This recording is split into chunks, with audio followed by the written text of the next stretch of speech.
Assalamualaikum warahmatullahi wabarakatuh. Salam sejahtera untuk kawan baik Nur Iswan Channel semua. Salam menjernihkan pikiran dan menebar kebaikan. Tidak ada angin dan tidak ada hujan, istilahnya begitu. Artinya secara tiba-tiba publik, terutama political junkies ya. Kalau di barat itu namanya orang yang senang dan meminati masalah-masalah politik atau memiliki kepedulian politik, itu disebut sebagai pecandu politik ya, political junkies namanya. Dalam konotasi yang positif tentu saja. Nah, tiba-tiba Erwin Aksa melaporkan ya tokoh P3 Romahur Muzi ke Bareskrim atas dugaan pencemaran nama baik, ya, pencemaran nama baik atau penghinaan gitu. Nah, kita semua itu ya banyak teman-teman ya, banyak kolega, di grup-grup WhatsApp juga bertebaran berita itu, karena berita itu tersebar di tanggal 11 ya kan. Ternyata laporan Erwin Aksa ke Bareskrim Polri itu tanggal 8 Mei ya.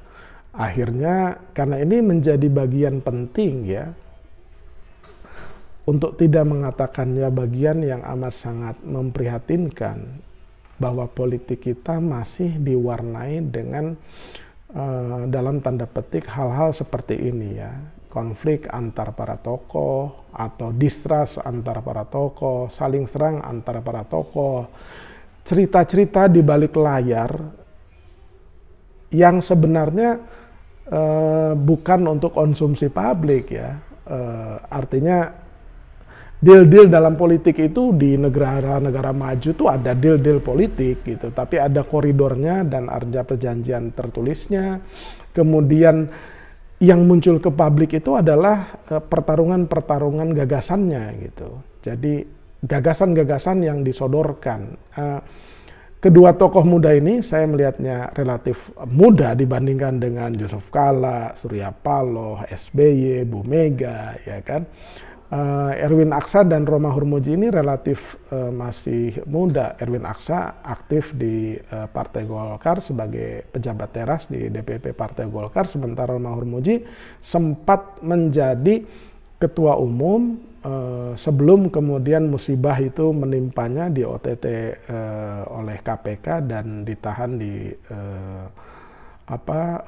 lapas ya. Tapi kemudian setelah keluar mungkin karena ia sedang menikmati kembali kebebasannya, jadi Mas Romi itu saya lihat akhir-akhir ini menjadi seperti dalam tanda petik itu juru bicara semi resminya dari P3. Jadi di hampir semua media massa, semua kanal YouTube tuh ia hadir dan amat sangat rajin,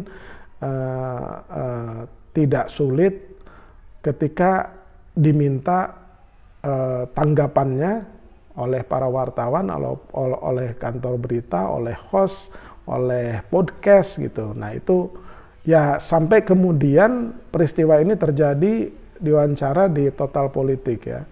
Total Politik kanal YouTube dua anak muda yang mengagumkan menurut saya ya, menekuni menjadi sebagai YouTuber dalam usia yang relatif muda dan mendedikasikannya untuk profesi seperti itu ya, mengagumkan. Nah akhirnya meledak. Mas Romi pasti bukan tidak sadar, pasti sadar ia mengatakan, dan sebagai politisi yang malang melintang apalagi pernah menjadi ketua umum ya, menyampaikan seperti itu pasti sudah diukur ya.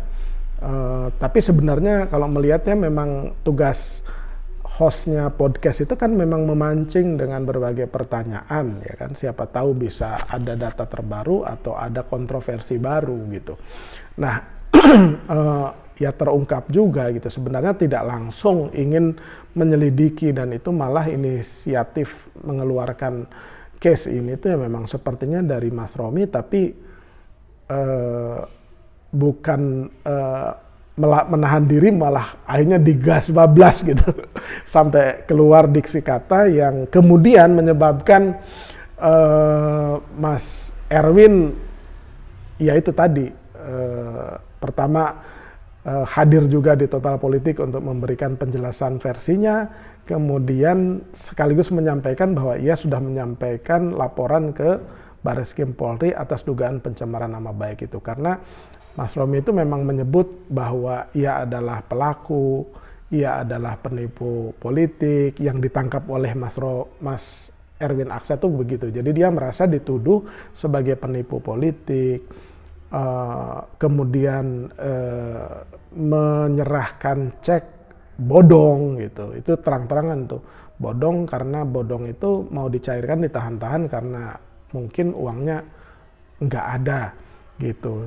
Kemudian ya ia juga pelaku penipuan politik itu gitu. Jadi ya siapapun pasti akan bereaksi itu apabila fakta itu sebenarnya tidak seperti itu. Nah, jadi reaksi dari Erwin Aksa ya dia menjelaskan bahwa dealnya itu tidak langsung dengan dia. Jadi konteks pemberian cek ini ya istilah itu Bang Erwin Aksa itu beli putus, artinya untuk dukungan sebagai komitmen untuk mendukung calon gubernur dan wagub Sulawesi Selatan ketika itu gitu. Selanjutnya dia tidak tahu menau siapa yang mencairkan, apakah bisa dicairkan atau segala macam tuh ya dia tidak tahu, bahkan dia juga tidak punya teleponnya Romi. Jadi banyak pertanyaan dari publik apa sesungguhnya yang terjadi di antara kedua tokoh ini.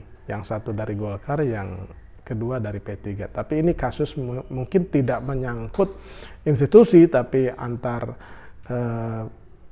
dua tokoh ini saja. Jadi kita coba melokalisir apa sih sesungguhnya yang terjadi. Ya memang konteksnya itu adalah sepertinya, kalau dari yang disampaikan itu adalah konteksnya kontestasi Pilgub di Sulawesi Selatan ketika Bang Erwin Aksa meminta P3 mendukung calon mungkin yang didukung oleh Bang Erwin Aksa. Nah, untuk komitmen dukungan itu kemungkinan ada biaya politik gitu yang harus dikeluarkan untuk kampanye, untuk alat peraga dan yang lain sebagainya. Biaya politik itu yang kemudian diserahkan oleh Bang Erwin Aksa. Kira-kira begitu. Tapi kenapa kemudian ini memanas? Ya itu yang menjadi pertanyaan. Pasti ada something wrong, ada sesuatu yang salah gitu.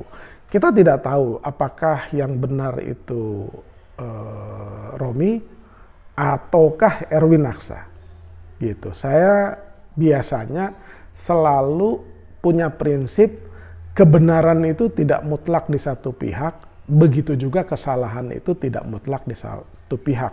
Nah, ketika ini muncul, mereka bertanding, berseteru di ruang publik, dapat dipastikan keduanya mengandung mungkin kekurang akuratan, ya, keduanya mengandung ketidaktepatan, tapi juga mengandung kebenaran, gitu, kedua-duanya. Nah, tinggal karena kita bukan saksi yang mendengar, melihat, menyaksikan, menerima yang berada di sekeliling itu, kita harus selektif ya dalam membaca berita, menonton video-video atau tayangan-tayangan yang terkait dengan kasus ini. Hanya saja kita dorong kedua tokoh ini supaya bisa menyelesaikan dengan lebih elegan gitu, kecuali kedua-duanya itu bersikeras untuk bertanding di pengadilan untuk membuktikan siapa yang salah, siapa yang benar. Nah, itu biasanya kan hal seperti itu kalau sampai ke pengadilan, putusan pengadilan itu bisa melukai salah satu pihak atau kedua belah pihak gitu. Karena kita sesungguhnya juga tidak tahu, cuman yang ingin kita sampaikan adalah kita prihatin saja gitu. Apalagi Mas Romi itu ya belum lama keluar dari pertapaannya dari lapas itu. Jadi seyogianya Mas Romi itu hidup itu kan cuma ngegas sama ngerem aja, ya. Kapan ngegas, tapi harus tahu kapan direm gitu. Nah, itu sepertinya menurut saya sih ya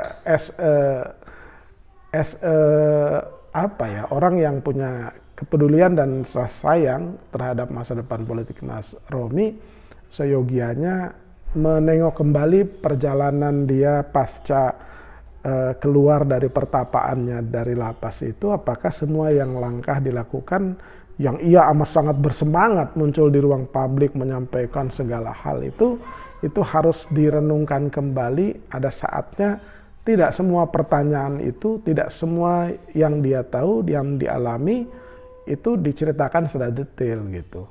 Nah, Bang Erwin juga sama gitu. Ya sama, ya harus seperti itu. Kan ia pernah punya pengalaman ketika menyerang Mas Anies tuh dengan Sandi, ya, yang kemudian malah menjadi backfire ya, kayak bumerang gitu. Main bumerang di Australia itu kan ngelempar bumerang, bukan kena orang tapi dia balik lagi kena dirinya sendiri. Nah, mestinya Bang Erwin Aksa itu ya mengambil pelajaran dan hikmah dari peristiwa ketika kasus dengan Mas Anies dan Sandi itu gitu. Nah, kan kalau ini terus dilakukan berarti kan ini kali kedua gitu. Nah, jadi setiap orang itu harus merenungkan kembali setiap tokoh, ya, bukan bermaksud memberikan nasihat, tapi ini masukan saja sih. Kalau bagus ya dipakai oleh Bang Erwin sama Mas Romi ya kan. Kalau dianggap nggak bagus ya nggak usah. Jadi ya intinya sih hidup itu ya ngegas ngerem lah.